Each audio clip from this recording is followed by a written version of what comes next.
Na, Isikém, még nem most. Új, a szél. Szél, kitered a nyakad.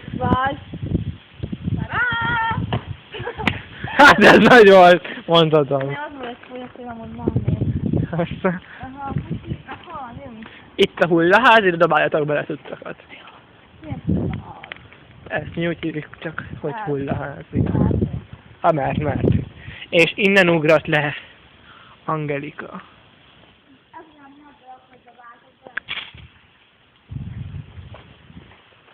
Nem, ezt a fenyőfát, ezt kb. 3 éve dobtuk bele.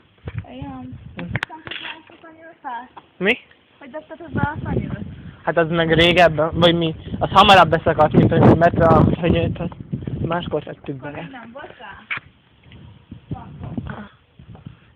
És ekkor elzuhant a ribant. Oda le, bum!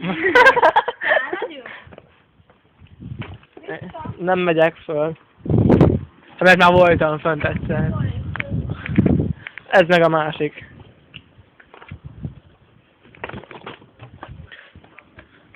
Már nem is véres a szany. Csodálkozol, hogy 3 hónap után nem véres ahol? Itt. Úristen.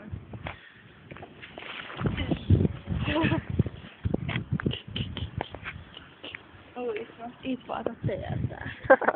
Nagyon